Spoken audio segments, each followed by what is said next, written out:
Lord. Thank God tonight. If you come on, you share. We want to share together. Hallelujah. Father, we just want to say thank you. As we share this word, I pray that this word will encourage somebody, will take off somebody's from where they stand and bring them to the lamplight. I thank you in Jesus Christ's name. Amen. Tonight, I want to share a brief word with you about wisdom.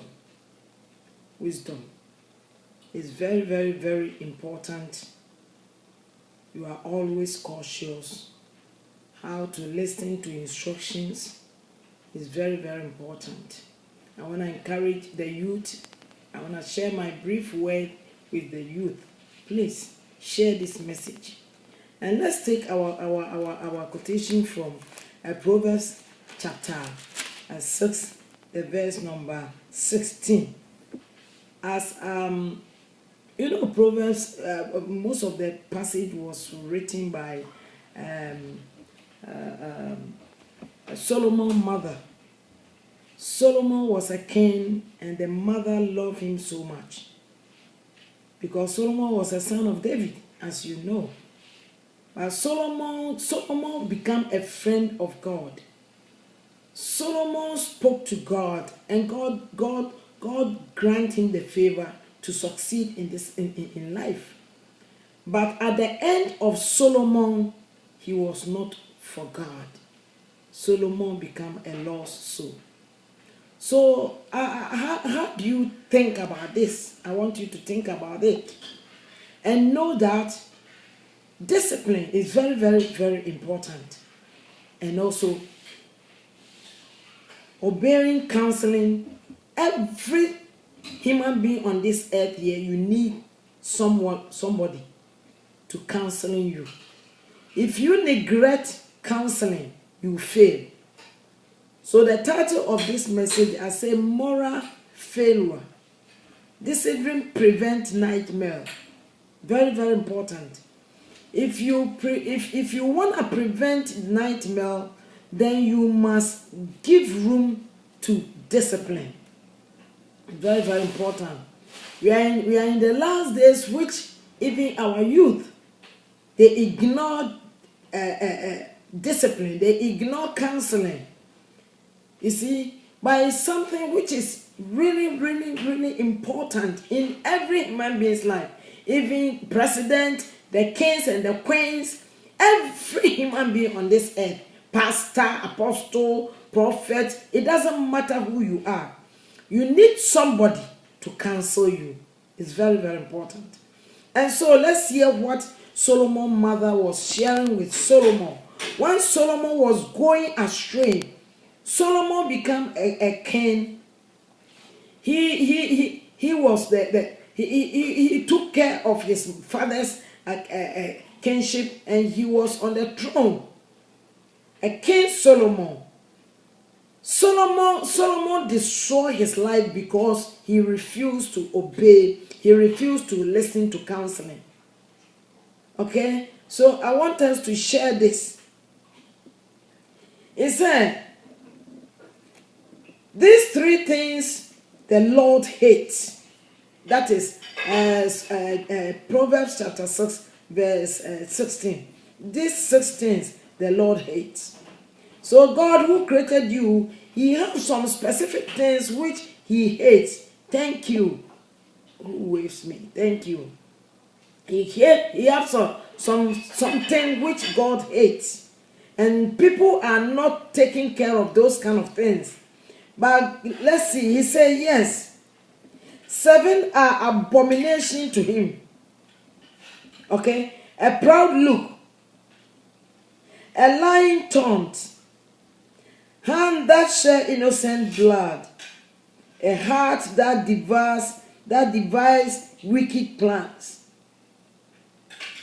Feet that are swift in running to evil. A false witness who speaks lies. And we are going to get that quotation from John chapter Let's see, John chapter 8, verse 44. It speaks about lying tongues. And what? And one who sows discord among brethren. This is 7 things abomination to God, and it's something which God doesn't want to hear. And so tonight, brothers and sisters, I want to share this wonderful word with you.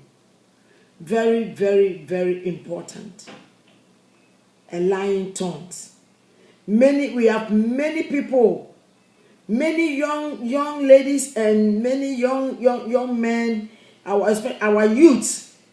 Most of them are walking in the wrong way, which sometimes you don't even know where they are coming from.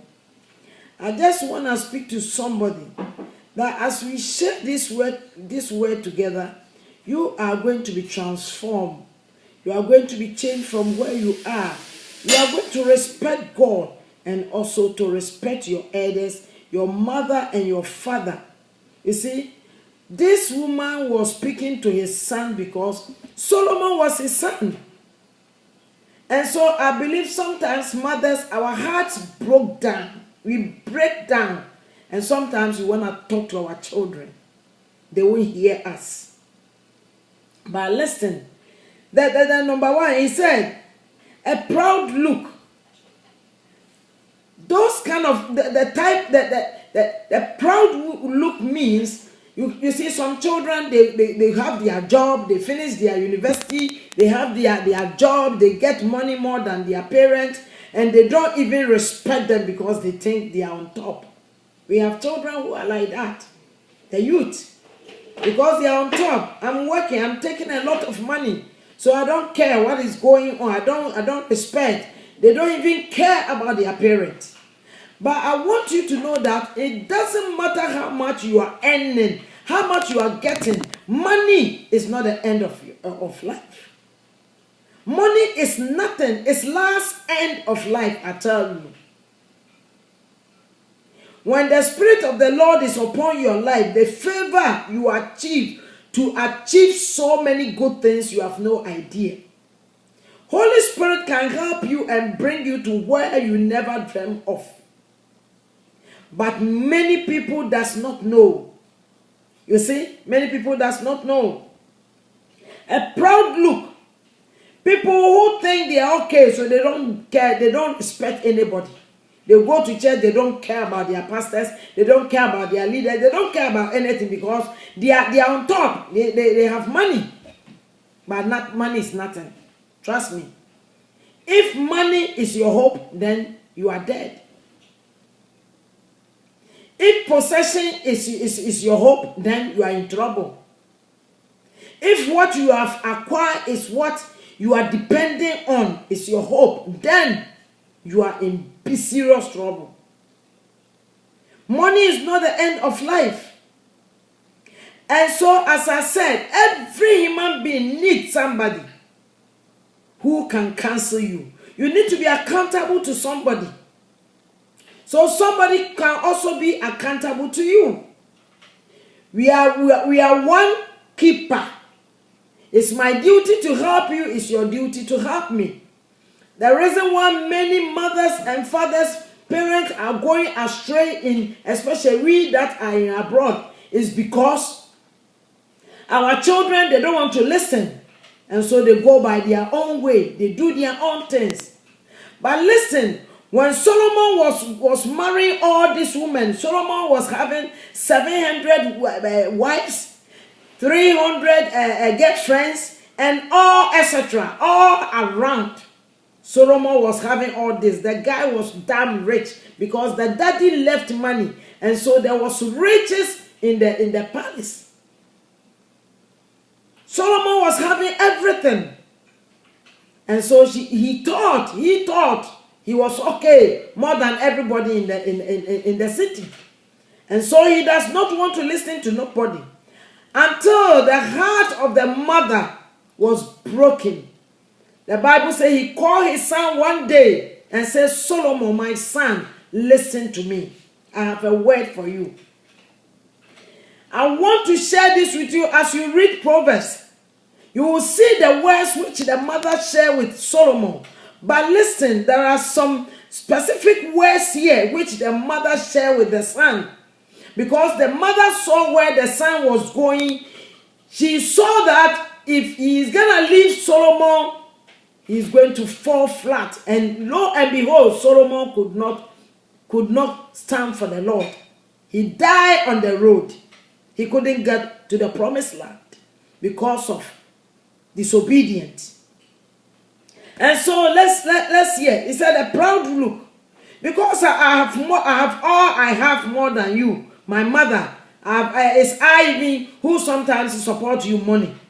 I even sometimes pay your rent. So you don't respect your parent. That is wrong. You are making a big mistake because it doesn't matter whom. It's your counselor whom the person is. Whether she or he has or not. You must listen because sometimes you will forsake some advice and you'll be in jeopardy. And so let's go to the second. He said, a lying tongue. As you read John chapter 8 verse John chapter 8 verse 44. A lying tongue. I want to read here for you to know what was happening there. Lying tongue. John chapter 8 verse 44. Let's see what happened here. As Solomon's mother says, the meaning of lying tongue and the consequences, things which happens, I want to show to you. You see, when people become arrogant and pride, they don't respect. They don't want to humble themselves. They don't want to love because they are arrogant and pride. But I want to warn you tonight that what you have is not enough. You don't even humble yourself to the words of your parents or the words of your loved ones. And it seems you are okay, but I want you to know that you are not okay. And you can never be okay because you can never violate the word of God and go scot-free. Life is not as you see it. But those who have taken lead in life, you must consult them. But the first people you need their counseling and their advice is your parent, your mother and your father. And so, brothers and sisters, let's look here. John chapter 8 verse 44. It says, you are of your father. Who is your father?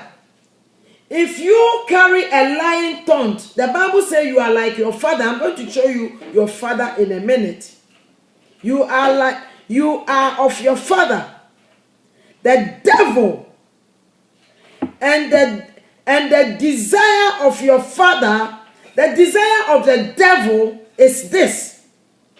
The desire of your father. You want to do the desire of your mother, of your father, because you have a lying tongue, because you are indisciplined, because you don't respect, because you don't want to listen, you become a liar to God and also to your own selves. You are lying in your marriage. You are lying in the life of your children. You are lying in the life of your finance, in the life of your everything. You are a liar. You think you are hiding it, but God says you are a liar because you are arrogant and pride. You don't want to respect. And here, let's go. I'm glad people can take this message. It will help. He said, the words of your father is what you desire to do. The words of the devil. If you have a lying tongue, you want to do the work of the devil. And so, he was a mother from the beginning. Satan was a mother from the beginning. Satan. He was a mother from the beginning. And so, brothers and sisters,